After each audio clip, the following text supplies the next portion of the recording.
Kesehatan atau Menkes Budi Gunadi Sadikin menemui Presiden Prabowo Subianto di Istana Kepresidenan Jakarta pada Selasa 3 Juni 2025.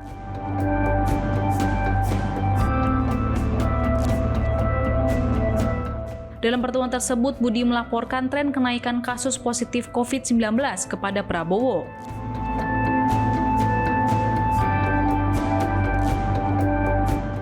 Namun, Budi menegaskan tren kenaikan virus COVID-19 itu bukan varian yang mematikan.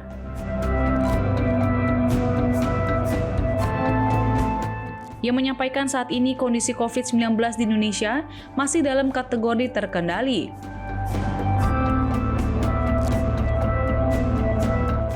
Budi menyebut jumlah kasus harian COVID-19 juga masih kisaran puluhan kasus.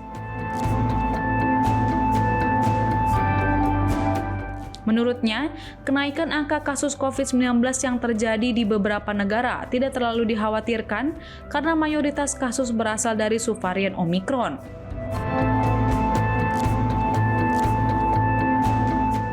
Oleh karena itu, ia meminta agar masyarakat Indonesia tidak khawatir dengan kenaikan kasus positif COVID-19 itu. Itu mengenai COVID, tanya seperti apa. Saya sampaikan bahwa COVID itu memang terjadi kenaikan, tapi kenaikan ini adalah varian-varian yang relatif tidak mematikan. Jadi nggak usah terlalu dikhawatirkan supaya masyarakat tidak panik. Kemudian yang kedua, ada laporan quick win-nya beliau. Beliau kan ada 3 program quick win, pembangunan rumah sakit dalam 5 tahun tadi. Kita bilang bisa dimajukan dalam 2 tahun. Tahun ini rencananya 32, tahun depan 34. Dan 32 ini 16 sudah groundbreaking. Jadi diharapkan bisa selesai tahun ini. Nah, sisanya akan di groundbreaking segera. Cuma ada sedikit realokasi anggaran yang sudah jadi tadi beliau juga sudah menyetujui, tidak nambah anggaran, tapi perpindahan pos anggaran untuk grup yang pertama.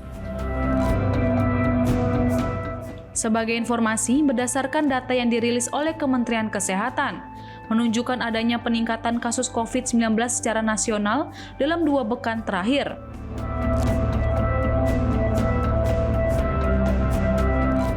Kemenkes mencatat pada periode 25 hingga 31 Mei, tingkat positivity rate mencapai 2,05%.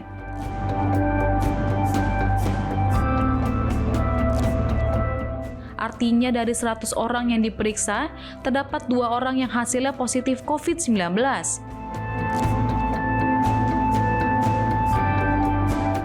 Positivity rate tertinggi di tahun 2025 terjadi pada minggu epidemiologi ke-19 yakni sebesar 3,62%. Tercatat kenaikan kasus tertinggi di minggu ke-19 terjadi di Provinsi Banten, Jakarta, dan Jawa Timur. Lalu selama tahun 2025, Kemenkes sudah memeriksa 2.160 spesimen. Dari 2.160 spesimen itu, 72 orang diantaranya positif COVID-19. Kemenkes sebelumnya sudah mengeluarkan surat edaran tentang kewaspadaan terhadap peningkatan kasus COVID-19 pada 23 Mei 2025. Diketahui sejak minggu ke-12 tahun 2025 hingga saat ini, kasus COVID-19 menunjukkan peningkatan di beberapa negara di Asia seperti Thailand, Hong Kong, Malaysia, dan Singapura.